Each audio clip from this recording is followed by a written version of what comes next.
Samp&Chance, let's get it started.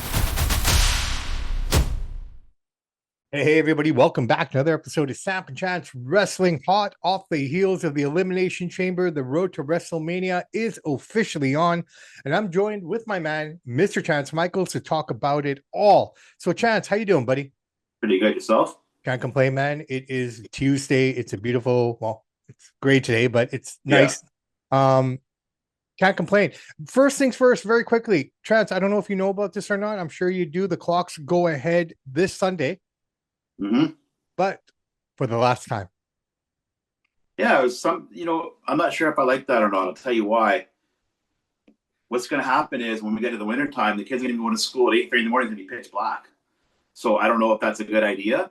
We'll get some more daylight, but we're going to have a dark morning. So now we take the kids to school in the winter, 7:30 or so, it starts to get light. It's going to be dark to 8:39 in the morning. I don't know if that's a good call or not. I don't know. I guess we'll see how it plays out, but I'm actually good for it because honestly, it's the most redundant thing that we have to do in this province. Mm-hmm. Generally speaking, I mean, every year, how many times do we hear the stories of, oh, be careful, the time changes happen, like over and over every year, like people have accidents, this and that. So from that perspective, I'm okay with it. Yeah, it's 50-50. Some people are loving it, some people are outraged with it because, like I said, the kids are going to be walking to school. It's going to be pitch black at 8:30 in the morning. So we have a lot more morning darkness. So I don't know how this is going to work. We'll see how it goes. Maybe they said they're going to do it before, but they voted on this before, but he actually came out and actually doing it. We'll see. I don't know. I'm in the camp of I'm for it. Let's see how it plays out. I have no problem with it. I could understand what it was meant for back in the day, but technology has surpassed that time. So it's not necessary for them anymore. You know what I mean? This was all for the fun. The problem is he's changing it here, but Seattle, Oregon, and California aren't. So it's going to mess things up. So I don't know why he should. If we're all on board, I get it, but he's the only one on board. So he's an odd guy. You know what? Maybe it takes one guy to set the trend going, right? You know what I mean? So let's see how it goes. Because I'll tell you one thing: that guy ain't no trendsetter. But I get what you're saying. We'll see. Look, Arizona doesn't do it. Vegas doesn't do it, right? I mean, once we do it, I'm pretty sure that California, Oregon, and Seattle and Washington State will probably join suit too because it just makes sense. It depends who their leaders are, right? Anyways, all right. We'll see how it goes. I'm not sure about it. Elimination Chamber, my friend. It's come and gone. We now basically know. I'm pretty certain we got 3 of the 4 title matches sussed out, ready to go. I have a bad feeling for the SmackDown Universal title. Anyways, we'll talk about that as we go. But the show itself, I'll tell you what, man, before I get you into it, it was just a show. Nothing stood out to me. Nothing was exciting. The women's match was fine. The 2 matches in between were okay. Nothing exciting to write about. I guess the one thing I did pick up on was that Finn had a flub. LA Knight had a very noticeable flub, all in the same corner. So I'm wondering, was it them or was it something wrong in that corner that was causing these issues? But otherwise, both matches were good. We had the return of Seth Rollins, potentially setting him up with Logan Paul for a part 2 from the WrestleMania 39 matchup. So a lot of good stuff came out of that, man. Your thoughts? Well, the biggest thing that happened nothing that happened on the show was that like groundbreaking. The biggest thing that happened was the unveiling of the box because that's got the most talk. We're talking about it the most. Yeah. It's all over social media. I would say 80 to 85% overwhelmingly negative. And let me tell you why. Danhausen, nobody knows who he is. If you're a hardcore fan and you pay attention to it, you know who he is. But the average guy don't know who he is. Nobody pays attention to Jericho's contracts, Moxie's contract. Unless you're a hardcore wrestling guy. The average guy don't even know who the heck this guy is. So people were booing it. This is in Chicago, where hardcore fans love CM Punk. They don't even know who this guy is, a lot of them. And is he the new R-Truth? He's probably something like that. I'm not going to judge a guy yet because we don't see what he can do. But you're gonna hype up this box. We think it's a big star.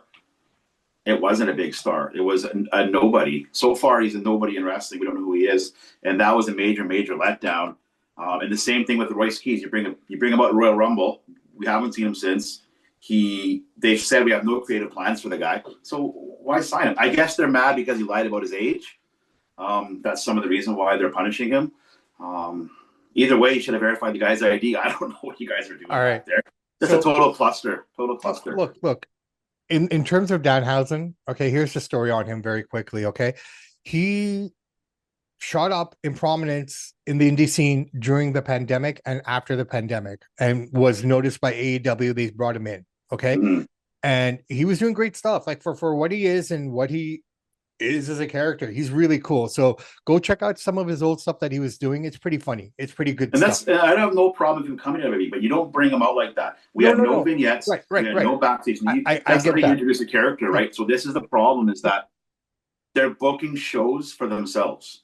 Triple H is booking a show that he likes. Anybody should ask that guy. I'm glad he didn't do a press conference. They should have said to him, "Who knows who this guy is?" Trips. Nobody does. So yes, if you're a hardcore indie guy, you know him, but nobody knows who the guy is, Right. and that's Okay. the problem I have. Okay. And that's a lot of problem that a lot of people have, and I can't defeat that. At I least can't refute 80%. that. Yeah. Okay. So that's what it is. I get it. That's not, my concern is this though. I look at Danhausen and I look at what WWE is. Okay. Mm-hmm. My biggest question going into that when I saw him was like, oh, great, he's here. Cool. But how does he fit into the WWE? That's the thing I want to see. But that's what I want to see. And I think because WWE, they'll grow on this guy. I have a feeling he will become like the new R-Truth and what have you. But, time will tell. Time will tell. But my only takeaway from this was, how does he fit into what WWE is, what it represents, what it stands for, what the product is generally? Because it was in AEW, right? Because of that type of wrestling. WWE is very similar to AEW. Like I keep saying, there's differences because WWE has a bigger payroll. They're more known worldwide. But if you watch their shows, besides WWE having some bigger guys, it's the same thing. It's random booking. It's 50-50 booking. You don't know what's happening. It's chaotic. Tony Khan, we used to say, he brings out characters. We don't know who they are. No introduction, no vignettes, no promos. They show up on the show. Now, here's same the other thing thing. Trips is doing now. Danhausen would have probably showed up earlier. Where did these balloons come from? Okay, great. We got balloons. Danhausen would have showed up earlier, but this is kind of now the trend of Tony Khan. We're seeing this more and more. We're seeing a more ruthless side, more uncompromising side of Tony Khan, and people aren't talking about it. They're like, oh, he's such a nice guy. He's this. He's so fair to everyone. Well, dude, he's a real asshole too. He can be. And I don't think what he's doing is being a jerk at all. But here's proof. No. I'm just saying. I mean, you can perceive it as such, right? Like the reason Jericho didn't show up is because he hasn't gone to work in months, and he's still under contract. So they're not going to release the guy until he shows up, even to just sit in catering or something. All right. The other thing is Britt Baker. Here's another talent that should be sitting on the sidelines now for over 2 years because they don't want to use her because Tony Khan doesn't like her anymore. Yeah.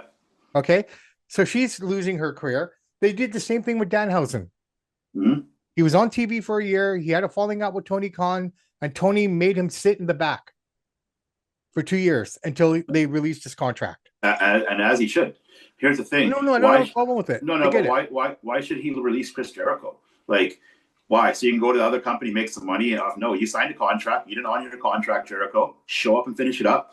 Or sit backstage and wash some dishes and sit back and help the guys out. You're not getting out of this to fulfill your obligations. I'm glad he's doing that. That's fine. But he needs to protect him. He needs to protect his company. And he's been too much of a people walk all over him. CM Punk walked all over him. All these guys, Cody Rhodes walked all over him.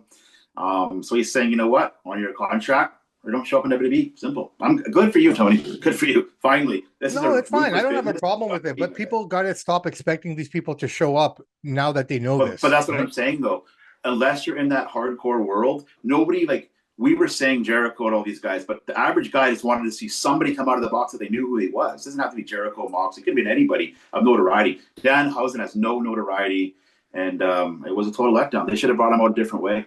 Well, we'll see. We'll see how he plays out. Like I said, he just got there. He's kind of funny. He cursed Dom on Monday night. He lost the title. So that's when I watched him a little bit of Raw last night for the show, and there was a backstage vignette, and it had Dan, Dom, JD McKenna, and Phil. And I looked at that crew, and I've never seen four smaller, more weak-looking men ever in wrestling. And if you were to screenshot that picture, I don't know, man. You just go to the indie scene here, you can see the same. Well, yeah, but that's different. This is the pros, right? So yes, indie scene for sure. But I'm talking professionals.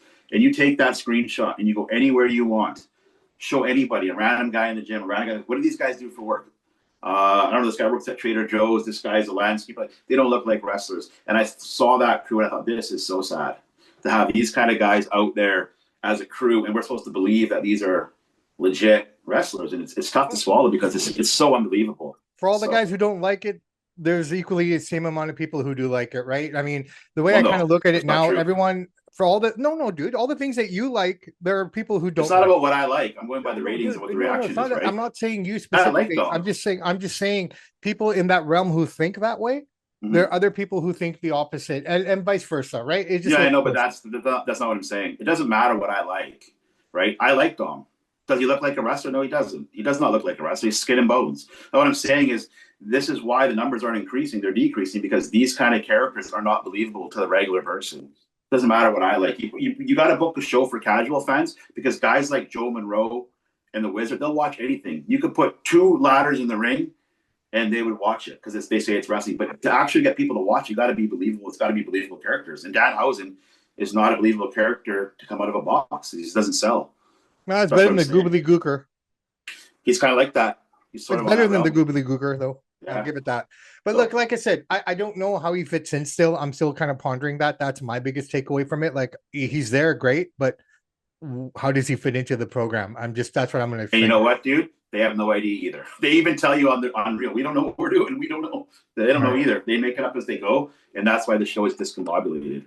Okay, so we know Punk and Roman, that's going to probably close out the show. And I really have a feeling now, when I'm watching this thing last on Saturday night, I really felt that this WrestleMania is so injury ridden, is so broken in terms of talent being available, in terms of what their direction they're going. Every direction they were thinking of going, someone got injured in that process. You know what I mean?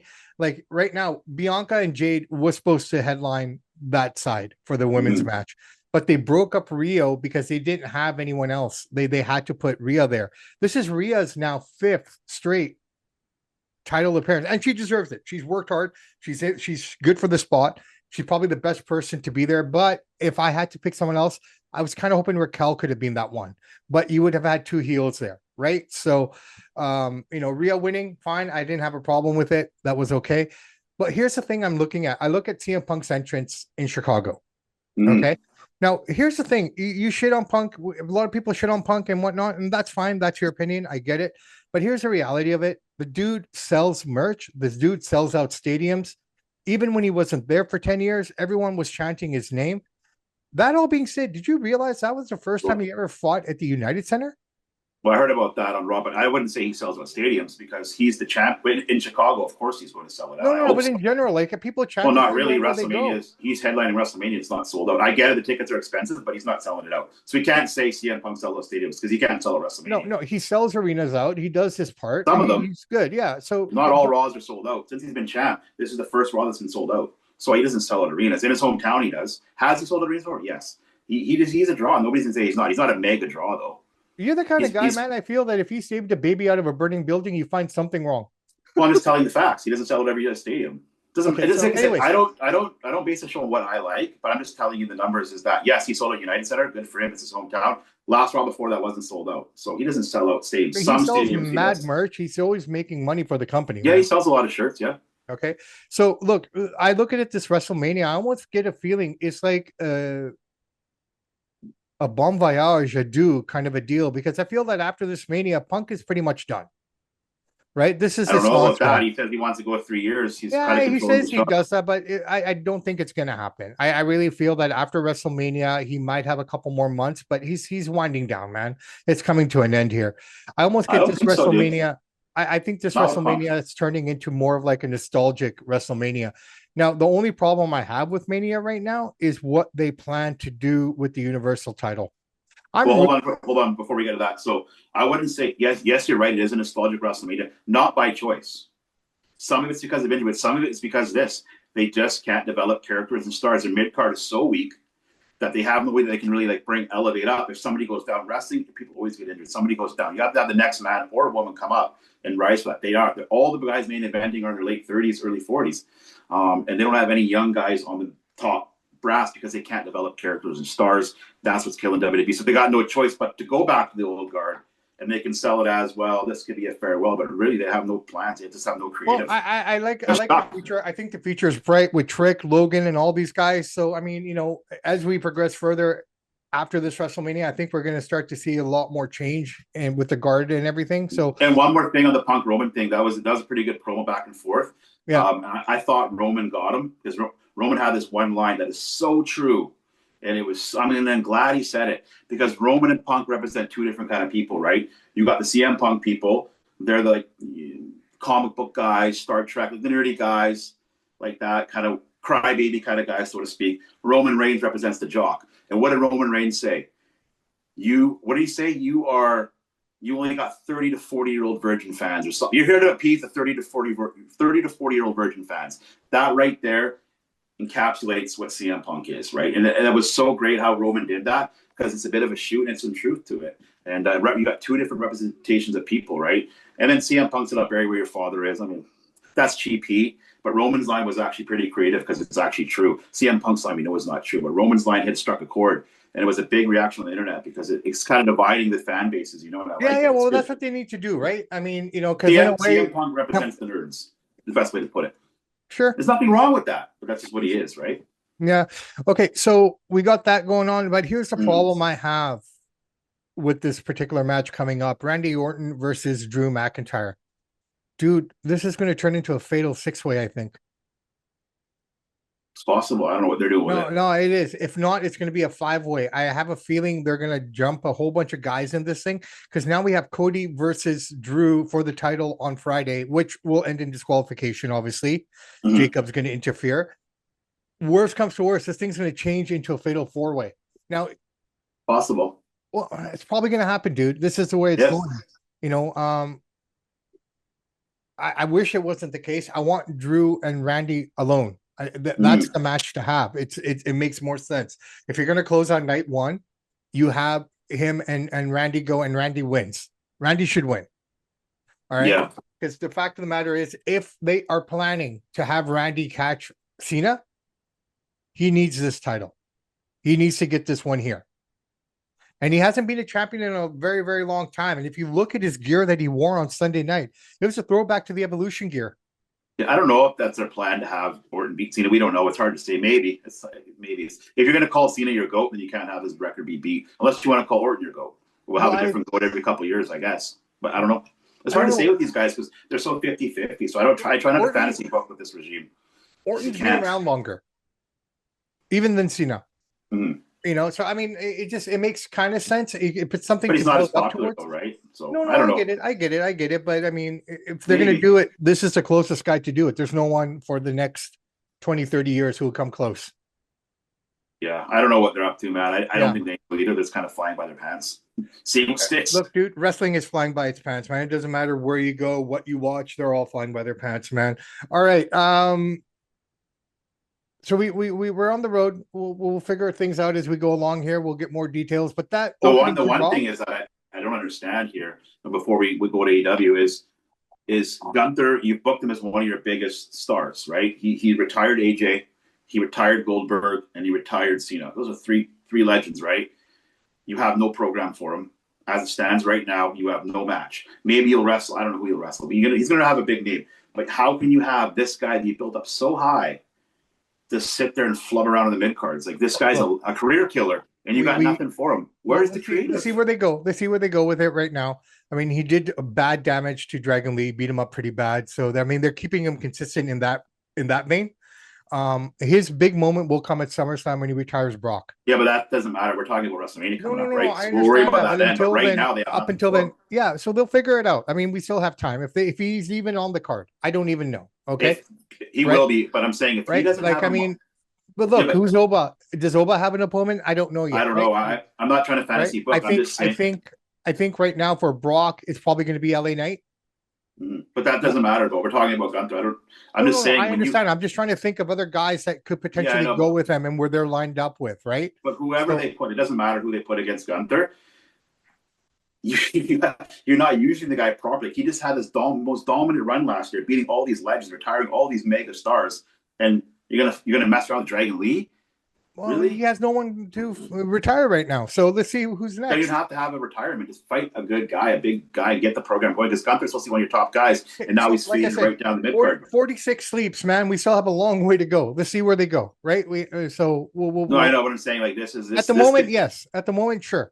so far that I can remember in recent memory, this a month away from Mania, a little bit over a month. This is one of the worst Manias and buildups that we've seen so far. Now maybe they turn the corner with it. I don't know, but right now it Maybe has they got will. no Maybe heat, they will. no And it has buzz. been bad because of the attendance, because of the interference of Mark Shapiro and Artie and TKO.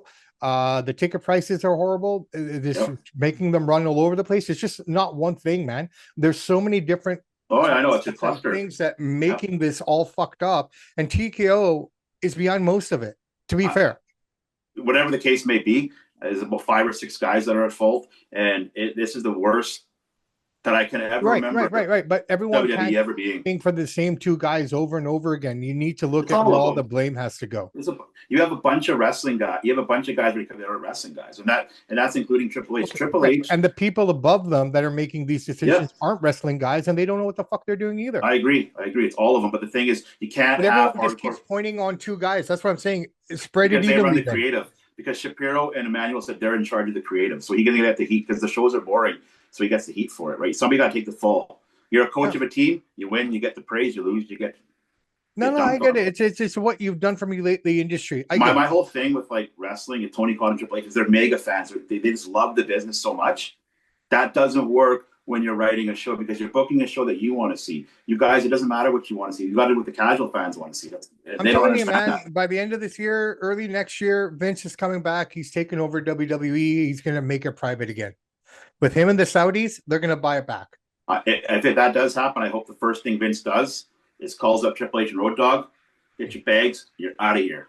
Done. Goodbye. See you at Christmas trips because this is not working. But if he comes back, I hope that's what happens. No, we'll see. We'll see how it plays out, man. But I have a feeling something's going to go down like that, man. All right, listen. I tell you what. Anything in the world of AEW that's got your attention? They're just building up for their pay-per-views coming on March 15th. Lashley's hurt. He's getting older now, right? Like he's not going to be the third. No, but here's the problem. Okay, so here's the other thing. I'm glad you brought that up very quickly here. You look at both companies. So many people getting hurt all the time on both sides. Okay, hernias, torn biceps, you name it, all across the board on both companies. The importance of house shows cannot be more evident, in my opinion, than it is right now. Because those house shows kept you open, they kept you loose, they kept you moving, this and that. These guys are only entering the ring now maybe once or twice a week, and maybe 3 times if it's a pay-per-view. Whereas these guys were getting constant reps 4 or 5 days a week, which kept their bodies good, right? Mm-hmm. Like, okay, you know me, I got a bad neck and a bad back, but every morning I get up, I stretch, I do my exercises to keep it going, right? Yeah, they move it.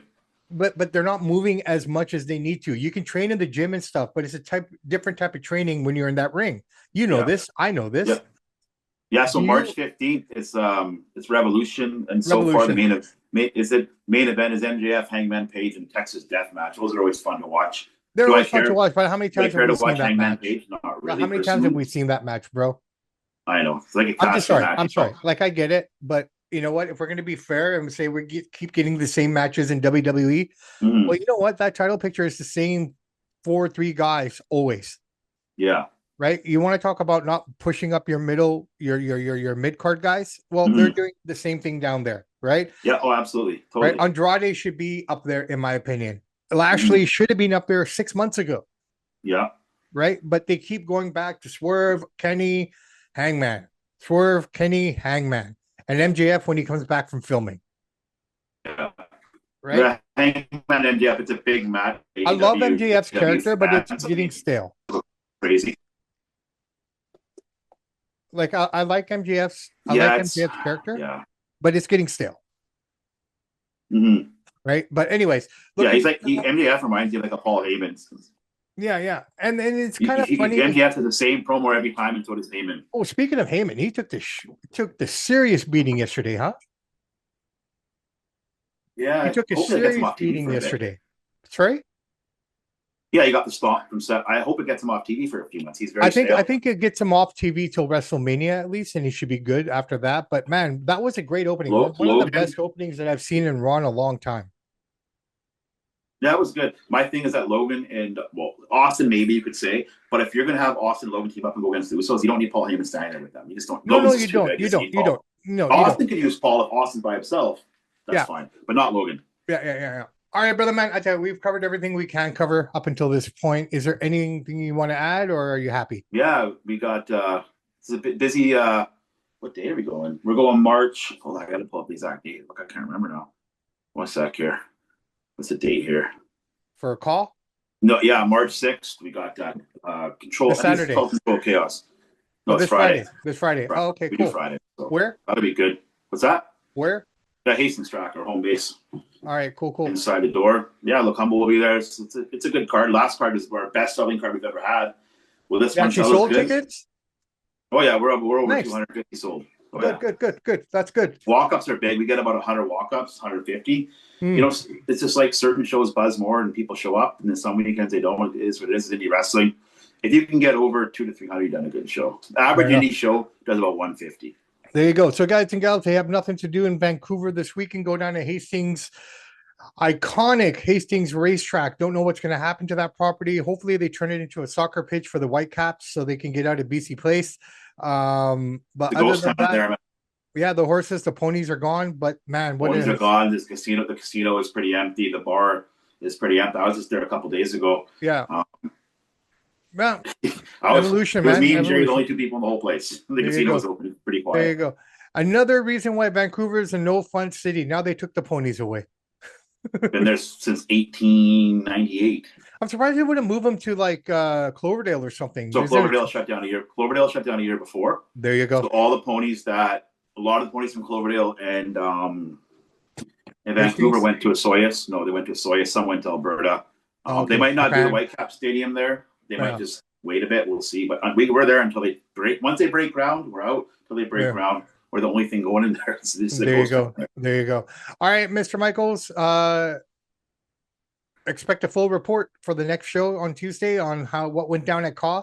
I think we need to start letting people know what's happening in the stories there, man. I mean, they run a show once a month. We do once a month, yeah. Yeah, so I think we should maybe start breaking it down a little bit and see what's going on storyline wise there. I think it'd be fun just to kind of give people a reason to go like, oh, this happened. Okay, I'm gonna go check it out. You know what I mean? Yeah, we do that. We could do something like that. All right, guys and gals, my name is Bobby Sampson. He is Mr. Chance Michaels. And in the words of the great AC/DC, those that download, like, subscribe to the podcast, we salute you. We do salute you, ladies and gentlemen. Danhausen, does he work in the WWE? Does he fit there? I guess we'll find out. The road to WrestleMania has begun. All that being said, guys, the clocks go ahead as we started off the show this weekend. So we're going back 1 hour ahead. So be prepared for that. The weather's kind of crappy right now, but hopefully it picks up by the weekend and everyone enjoys yourselves. Days are getting longer. Cherry blossoms are starting to come out. Man, it feels like we didn't even have winter. Yes, we didn't really have a winter here. We've been very, very lucky here. It makes me wonder why I put my winter tires on. But you know what? Better safe than sorry, right? You just never know. Never know. Everybody, please continue working hard. Don't give up on your dreams. Believe in yourself. Believe in yourself. And have patience and faith in what you're doing, okay? The minute you stop having patience is when problems happen. So never give up your patience and continue with your faith. And the man upstairs will take care of the rest for you because he will help you if you work hard. He's not going to help you if you just sit there with your hands out. Samp and Chance are out.